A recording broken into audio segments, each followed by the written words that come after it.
സ്കൂളിൽ പഠിക്കുമ്പോഴാണ് ഞാൻ ഫസ്റ്റ് ടൈം ഡോഡോ എന്ന വാക്ക് കേട്ടെ. ആ പേര് കേട്ടപ്പോൾ തന്നെ ഒരു കാർട്ടൂൺ ക്യാരക്ടർ പോലെയൊക്കെ തോന്നി, ഭയങ്കര ഇൻട്രസ്റ്റിംഗ് ആയിരുന്നു. പിന്നെ അതിൻ്റെ പിക്ചർ കണ്ടപ്പോൾ ക്യൂരിയോസിറ്റി കൂടി. Fat body, tiny wings, confused face, ഇത് റിയൽ ആണോ എന്നൊക്കെ തോന്നിയിട്ടുണ്ട്.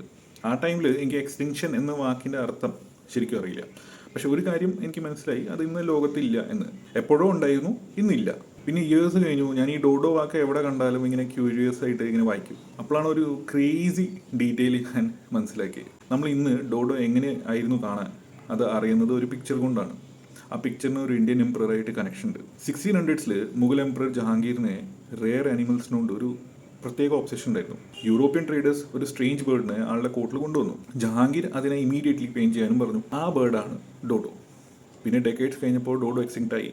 പല ഓൾഡ് ഡ്രോയിങ്സിലും ഇൻഅക്യൂറേറ്റ് ആയി. പക്ഷെ ജഹാംഗീറിൻ്റെ ആ പെയിൻറ്റിങ് ലേറ്റർ റഷ്യയിൽ സെൻറ്റ് പീറ്റേഴ്സ്ബർഗ് മ്യൂസിയമിൽ ആർക്കൈവ് ചെയ്ത് പ്രിസർവ് ചെയ്തിട്ടുണ്ടായിരുന്നു. ആൻഡ് അത് became one of the most important reference സയൻറ്റിസ്റ്റിന് ടു അണ്ടർസ്റ്റാൻഡ് റിയൽ ഡോഡോ എങ്ങനെയുണ്ടായിരുന്നു. ബേസിക്കലി ഒരു റാൻഡം എംപററിൻ്റെ ക്യൂരിയോസിറ്റി കൊണ്ട് ആണ് എക്സ്റ്റിങ്ക്റ്റ് ആയ ഒരു സ്പീഷീസിൻ്റെ ഫേസ് ഇന്ന് വരെ സർവൈവ് ചെയ്യുന്നത്. Hope you like this story.